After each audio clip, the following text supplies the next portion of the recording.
Hey everyone, it's Tanya from My Fancy Design Shop, and today I'm going to show you my new crayon brush set for Procreate. So a really cool thing about these brushes, it has real crayon texture. So as you can see with the lettering brush, and I also used it as a background, what I did was I took my daughter's crayon box, some paper, and just started coloring. It was actually very therapeutic.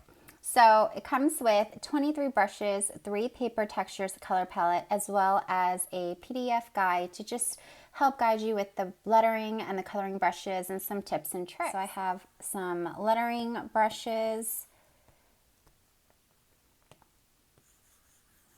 So you have brush pens, monoline, you have different textures. Raise that a little bit higher. So super fun. Then we have the color changing brushes, which work with the primary and secondary color. So the primary color is going to be your lightest stroke, which is going to be your upstrokes, and your secondary color is going to be your downstrokes when you apply the most pressure. So with this one, I have my two-tone. You can see that my secondary color, which is my pink, is my heaviest pressure, my downstrokes, and then it slowly goes into black, which black would be your you can tell, your lightest stroke. So that's the same with the monoline, and then I have a different texture for the crayon. And the magic crayons actually change color automatically, very slightly. So say we have it, and it's going to go clockwise on the color wheel. See here, yeah. So we have my purple, and then it just gradually went and changed to blue. And that's the same with the other texture, just a little bit different. You see the different textures. Rainbow, which will change color with every stroke and as you apply pressure. As we letter, you might see some overlapping areas. That's because with this brush, and I'll turn off the background, it has like a transparent texture. So it's going to show the overlaps. What we can do to avoid that, if you don't want that look, because if we try to blend it, you're going to lose the texture. So the best way is to either keep your Apple Pencil on your canvas the whole time, or you can work in layers. So you can do like your exit strokes a little bit like that, so they don't have to connect. Say right here, I wanted to do this, but you see that overlap right there. What we then can do is add a new layer above it, finish off, and then what you want to do is grab the eraser and just erase the overlapping area until it kind of just blends in a little bit more. And then you can merge the both layers. Now, another trick is if you wanted a blended look, I would just letter your word or your design with one color. Then what you want to do is alpha lock the layer. You're going to grab the monoline brush, and then you're just going to color in your letters. And then to blend it, you want to stay on alpha lock with the smudge tool. You're going to grab your blender crayon, and you're just going to kind of just blend it in a little bit like this. You can drag the colors. You can work with the size of the brush and the opacity, depending how much of that color do you want to move. And I just kind of blend this way. Now I'm going to show you the 3 different coloring brushes that we have. It's 3 different textures, so you have options when you're using them to color in a coloring books, line shape stamps, illustrating, anything. Again, these have like a transparent texture to it. So the main tip that I have when you're using the coloring brushes is that when you're coloring it in, here we'll do a circle, you want to keep your Apple Pencil on the canvas the whole time, because the moment you lift it up and then say, oh, I want that circle to be bigger, you're gonna see that overlapping area again. With one color, you just have to keep your Apple Pencil. See, and we'll do a little flower. You just want to keep your Apple Pencil on the same the whole time. Sorry, it's looking a weird flower there. Anyway, you get the idea. So there's some ways around this. What you can do is, all right, let's try again. Let's try that flower one more time. You can draw your base, and now you lift up and you're like, well, I really want the middle. You could layer right on top. Say we grab a yellow again, and you can get that look. The only downside is, oh, if you wanted to change that yellow to an orange, well, then you're going to be layering on top of it. So what I like to do is just add a new layer and then color on top of it. Because then if I wanted to change that color again, I can easily, because it's on its separate layer, and just change it that way. And what's cool is then you get that pink bottom layer showing up through the yellow. So it does look like it's layering, like as if you're really coloring with crayons. Another option to add color is you have your base shape. You want to alpha lock it. You grab the Basics monoline brush, and you can just color right on top. Let's go back to that orange.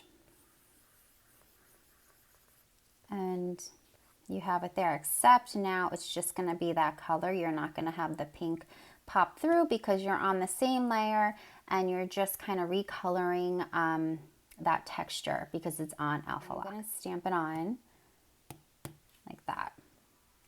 So right now I have my line stamp. Do you see how it's transparent? There are a couple ways to add color. You can add a layer below it, grab your color. You can grab one of your coloring brushes and just kind of color in the area. The only downside is that you do have to be careful because you can go outside of the lines.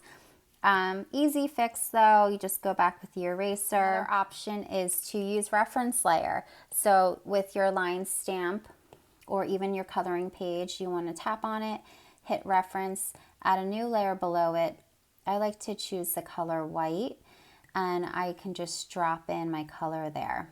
And if you turn off the background, you'll be able to see that it's filled with white, and you see how it's on its own layer.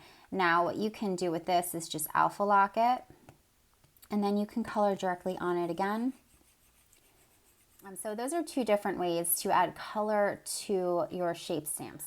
So we can just do what we did before and decide, you know what, let me just color it in. I'm gonna be careful, and then I'm just gonna erase whatever goes outside the black line. And to add blends or add colors into blend, you do the same thing. You want to alpha lock that layer. You can grab a different color. We're just gonna do blue, so you can really see the difference, and you grab your Basics monoline brush and you can just add it like that. You can use the crayon brush as well, but it's not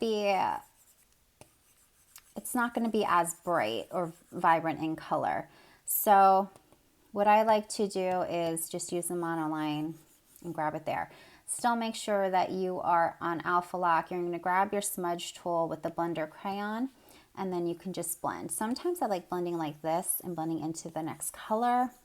Try and just get a smooth gradient. Now, if you decided to do the whole reference layer again, so you do reference, layer below it, grab white, you're gonna drop in the color, and now you have that shape, right? I'm gonna turn reference off. So if you were to alpha lock this and do the same way that you kind of did this, but now you're on a white background. Well, okay, so much easier to color, right? You don't have to worry about staying in the lines.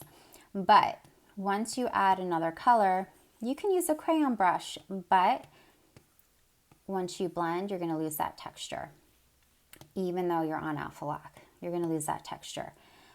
Even if you try to add color with basic monoline, it's going to be opaque. That's because you don't have that transparency anymore. Do you see the difference? So what you want to do then is, if you wanted to use the reference layer method, sometimes it's easier when you have a lot of details, small and everything, and it's hard to just color in. You want to do your reference white layer, add a new layer above it, change it to clipping mask, okay? You're gonna grab your color green again, the crayon brush, and you can color. What you do is alpha lock that clipping mask. You're gonna grab your next color, we'll go back to the blue. I'm gonna grab my monoline brush, and you see how we can now color it, and then we can blend it. So we still have that texture, we have that smooth blended transitions from my Life with a View set. And I'm just gonna enlarge it so you can see it better. I just used black, but you know what? We're gonna end up changing it to white. But I just wanted to see the size of it. And now what we can do is add a clipping mask. And I'm just gonna add my colors. So really quick, I'm going to grab and I'm just gonna color it in. And again, remember, you wanna leave your pencil on there the whole time. And then what I'm gonna do is I'm gonna alpha lock it, grab my monoline brush, and I'm going to add some other colors. I'm gonna grab my smudge tool, and then I'm just gonna start blending in the colors together. This is just a fun way to color in shapes. And then what you can do is, I actually just created, I'm gonna add another clipping mask as well. Stamps, watercolor palm shroom stamps. So I'm just gonna use them for fun. I'm gonna stamp them on, and I'm gonna add them there. I'm gonna add another one. I love going on different layers and clipping masks, just so I have the ability to move them around and resize them when I want to. And why don't we just do those two? It does have watercolor paper or watercolor texture because I hand painted them and then added them into Procreate. So to fix that, I'm just going to duplicate the layers to darken them, and then I'll just merge the layers. And then what you can do is just let it right on top, and we'll just write summer. Coloring brush is great when you want to mix it with other brushes and shape stamps, line stamps, coloring books. Super fun. Here, what we're going to do, take a step further. We'll add a little Gaussian blur to it, and then bring down the opacity. And there we go. This brush set, it's just a fun new way to color in Procreate. It's just to have the ability to color and letter with it, add it to other shape stamps, do landscapes with it. Super fun, blending it, all that. If you have any questions, feel free to reach out to me.